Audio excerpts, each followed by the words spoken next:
The book of James is an interesting book. It is a book that really focuses on being active in your belief and in your faith.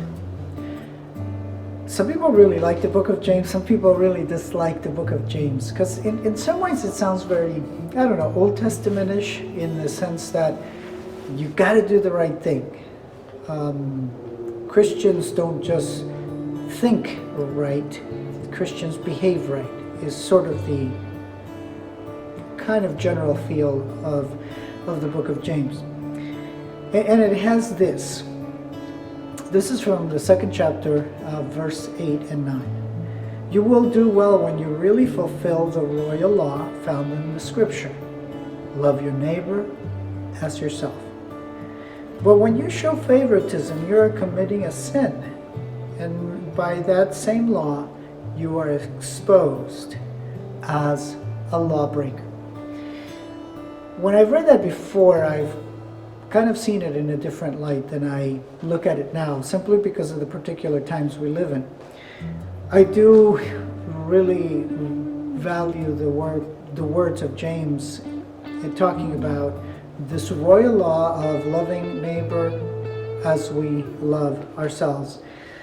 And the idea of not showing favoritism, not so much in the way that I often think about, and maybe you think about favoritism, is that I do something good for someone and don't do that good for someone else. But favoritism in the sense of how we take care of each other. That I care enough about you, whether it's you, someone I know, or a complete stranger, to do the right thing. And so this is the best way that I can explain it. For those of you who don't know me personally, and maybe you've been following us online, or you're following us from Colby, or you're from maybe friends of the family, one of the things that you need to know about me is that I have vitiligo. And part of having vitiligo is that I was born brown, and now I am sort of turning shades of white and brown. And if you can see, I hope in the camera, that I have this shading that's going away. My brown is disappearing, and I'm losing my pigmentation altogether. Some of you may have noticed that I have a spot here. I think I'm pointing to the right place.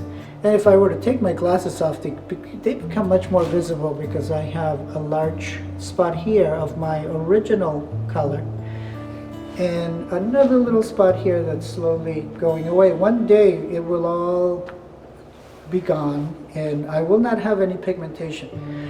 Now, I tell you all of that for a reason.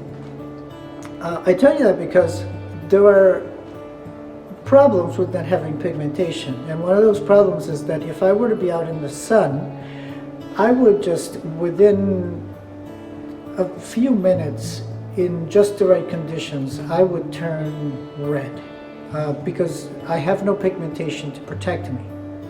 And so some of you may have noticed that if you see me out and about, I'm always wearing a cap, because the top of my head has no pigmentation and it has no hair to protect it.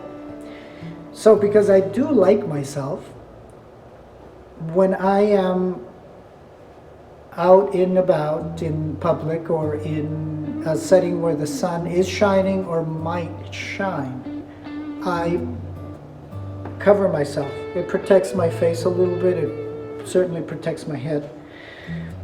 Now, the other thing is that I wear these gloves. Now, these are just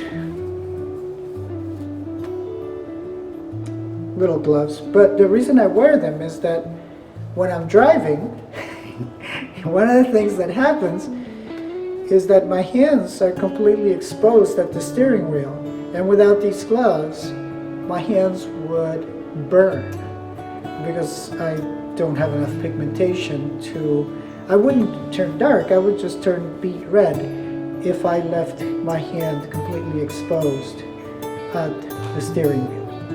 So, because I like myself and I don't want to, burn and get skin cancer and all of those things that are associated with it, I wear my gloves. I almost always wear long sleeve shirts. It is rare. If you have seen me with short sleeve shirts or t-shirts, you have caught me at a very rare moment in public, because I protect my skin, because once again, I like myself. And because I like myself, I also do another thing. I wear a mask. Now, I wear a mask partly for me.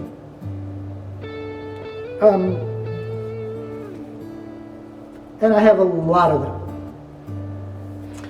So I wear a mask, as I said, partly for me, because I don't want your germs.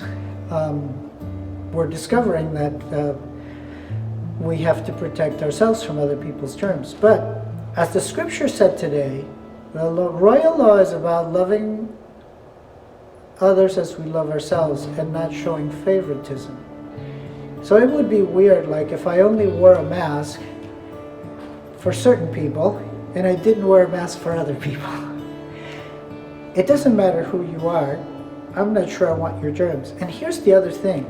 Whether I know you or not, whether you're a family member or a friend, an acquaintance, it doesn't really matter. You don't want my germs. You do not want the favor of having my germs. So in order not to show favoritism, when I'm going to be anywhere near people, I put my mask on. Because one of the things that, at least how I interpret life in a moment, is that if I like myself, I will not only protect myself, but I will want to protect you. Whoever you are. The way that I protect my skin is important to me. And it's also important to me to protect you from my germs, and for you to be protecting yourself from my germs. Because God really invites us to show love, not just for others, but for ourselves. Or not just for ourselves, but also for others. I think that's just an important central theme of doing life with Christ, doing life as a church community, doing life in the world, and showing people that we care.